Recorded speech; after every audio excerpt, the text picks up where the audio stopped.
شهر شعبان الذي وجب السرور بمولد الأسرار، لعمر من شهر به قد نورت أرض الإله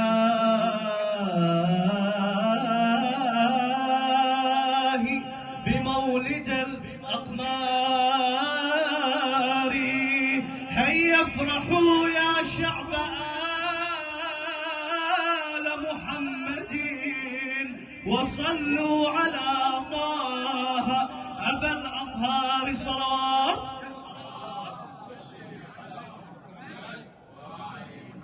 لا عذب الله أمي إنها شربت حب علي وغفتني